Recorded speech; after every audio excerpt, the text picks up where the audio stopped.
In this edition of Your Health Matters, it's been a long winter, but finally kids are getting back outside. They're doing spring sports, lacrosse, baseball, track and field. That means injuries. So we are here with Dr. Denise Miller. She's with HCA Midwest Health.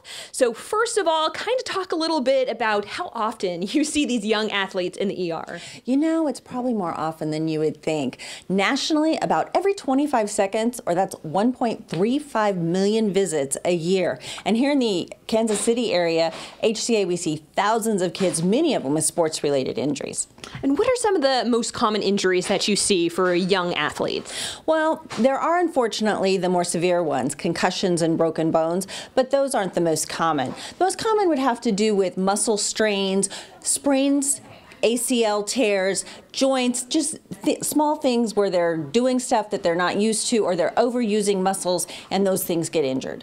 And, you know, kids, they want to get out there, they want to compete, they want to do all of that. So what can they do? What can their parents do to help them so they can still compete at their best and stay out of the ER or stay out of the doctor's office? Oh, sure.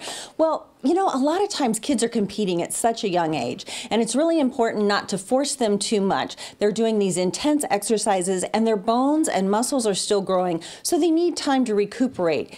They also need to have four main things. You need to make sure that they have a good diet so that those joints and muscles have the energy that they need. You want to make sure that they get lots of rest in between activities. That's when our body really recuperates. You want to make sure that they're stretching. Now that's important with any athlete. Stretching warms up those muscles, and it really helps them so that they can compete at their best and avoid injury. And then of course hydration. That should be on everybody's plate all the time. But really before, during, and after activities really helps eliminate injuries. And talking about stretching, I've heard, you know, stretch beforehand, stretch after. Is there a better either or do you do it both ways?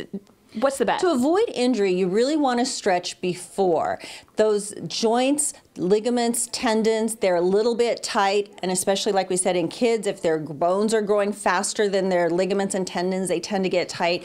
And so stretching and warming those up helps it so that they can compete at their best without spraining something.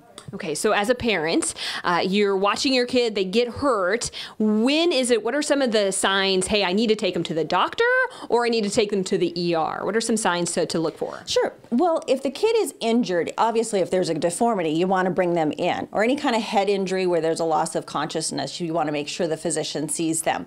If they're just a little injured, see how things go. If there's a lot of swelling, any kind of deformity, you need to come right in. If not, give it some rest. And we talk about resting the area, staying off of it, don't do things that hurt. You want to ice it, put some ice on it about every 15-20 minutes. The crushed ice is awesome. You can also use bags of peas and corn. Those are nice little pieces of ice, so it kind of gets around the joint.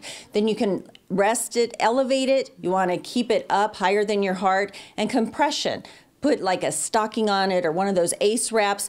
If it doesn't seem better in a day or two, or if they're still saying it really hurts, you probably should come in and have it looked at. All right, really good advice. Thank you so much, Dr. Miller. That's it for this edition of Your Health Matters. I'm Jade Degood, reporting for 41 Action News.